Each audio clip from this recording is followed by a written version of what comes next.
છે કોઈ ઘરે? નમસ્કાર ભાઈ, કોણ છો ભાઈ? અમે ભાવનગરથી વાંડાઓના સર્વે માટે આવ્યા છીએ. ભાવનગર નજીક છે ને, અમે વાંડાઓનો આશ્રમ ખોલી રહ્યા છીએ. તો તમારા ઘરમાં છે કયું વાંડું અથવા છૂટું થઈ ગયું હોય, બાય વહી ગયેલી હોય તો તમે નામ નોંધાવી શકો છો. આમાં લાયકાત શું જોવે? લાયકાતની શું જરૂર ભાઈ? લાયકાત જોવામાં તો આપણે વાંઢા રહી ગયા. અમારો મુખ્ય હેતુ વાંઢાઓને ચોરીના 4 ફેરા ફેરવીને ઘર બાંધી દેવાનો છે, જેથી કરીને કોઈ પણ વાંઢાઓની લીલ ન પણ આવી પડે. નામ તો નોંધાવી નાખ્યું અમે, પણ પછી શું?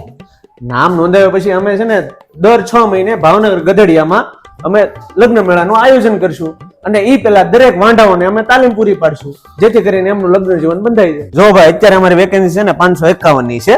હાલ અમારા ઘરમાં 4 કેસ છે, એમાં 3 વાંઢા છે અને એકના બાયો દેવ થઈ ગયેલા. લેખ જલ્દી. ભાઈ વિદુર હાલ છે?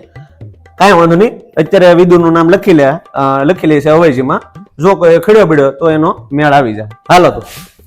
એ સાહેબ, અમારે એક ભાણો છે અમદાવાદ, એનું કઈ થાતું ના વાંઢો છે. રેશન કાર્ડ ભાવનગરનું છે? નહીં.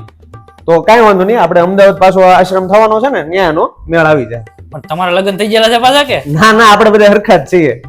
વાંઢા અમારા સર્વેમાં એક વાત એ જાણવા મળી છે કે 50% છોકરીઓને છે ને નોકરી વાળા છોકરા જોઈએ છે, અને 50% છોકરીઓ એવું ઈચ્છે છે કે છોકરાઓ પરણીને એનું પિયર છોડી મૈયરમાં આવે. અને એવું પણ જાણવા મળ્યું છે કે છોકરાઓ લગ્ન કરી બહારથી કંઈકથી વહુ લાવે છે, અને વહુ 2-3 દી રોકાય છે અને આટો કીટો વાળી ઘરેણા બરેણા લઈને વહી જાય છે. તો અમારા વાંઢા આશ્રમનો મુખ્ય હેતુ એક જ છે કે ભૂલ ક્યાં રહી જાય છે.